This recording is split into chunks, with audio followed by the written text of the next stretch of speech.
All right, always pre-flight the airplane before your first flight. That's what I'm doing here. I hope you guys enjoy this. That's my daughter Julia, and this is our 1978 Grumman Tiger. Clear prop.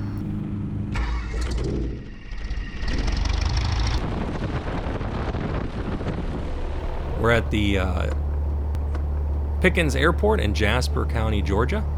That's where we keep our plane.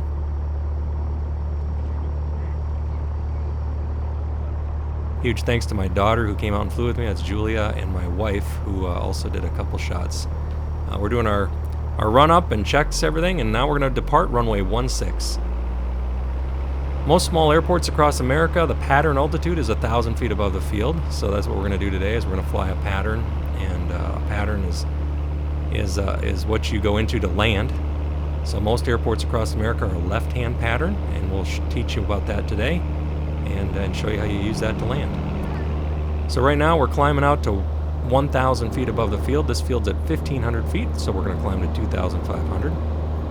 And then once we get there, we're going to take a left-hand turn to do a crosswind, which is what we're doing right now, and then we're going to just keep turning around to a downwind. So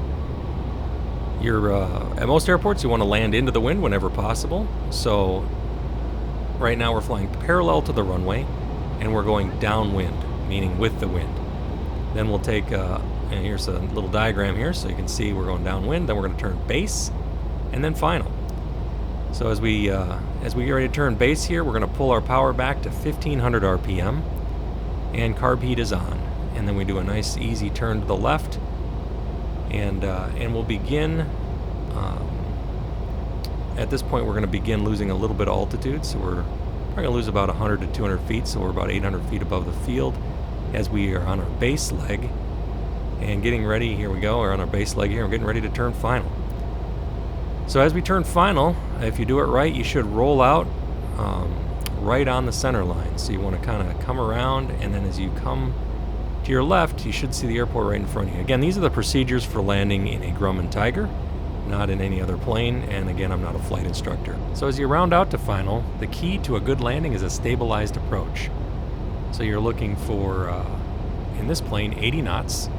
We've got full flaps, and you kind of can imagine a string from your airplane to the runway, and you want to follow that string down.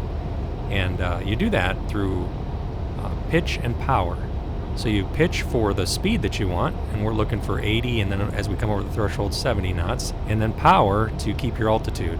And if you do it right, a stabilized approach, you shouldn't have to do much with pitch or power. We've got 1,500 RPM, 80 knots, full flaps, and about a 500 foot per minute descent into the runway.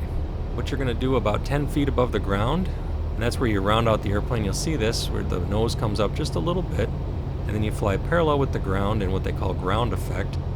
And right here, we're going to pull our throttle to idle, and you slowly bleed off more speed. At this point, we're doing about 70 knots as we come over the threshold, and then we're pulling the nose up, and that's slowing it down a little more, and then you want to touch down on the mains, just like that.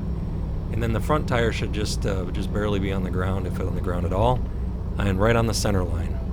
And you're not done flying the airplane until you're completely off the runway. So right now we're still keeping our nose up. We're slowing down. We're going to try to take the first taxiway here, and that's how you land a small airplane. So again, you're not done flying until you're completely off the runway. Actually, when I worked at an airport as a teenager, I watched a plane land and then lose control, go off the runway, and flip upside down. So that was a lesson at a young age to always fly the airplane until you're done. Well, there you have it. Hopefully you enjoyed this, and maybe you learned a little something today. If you're not a pilot, that's how little airports work, and take a little bit of the mystery out of it. There's a lot more to it in how you enter the pattern and get out of the pattern that we didn't get into today, but that's the basics of flying a pattern at a small airport. If you are a pilot, I've met a few pilots that maybe would benefit from watching this video as well. Anyway, thanks again for watching. Have a great day, and fly safe.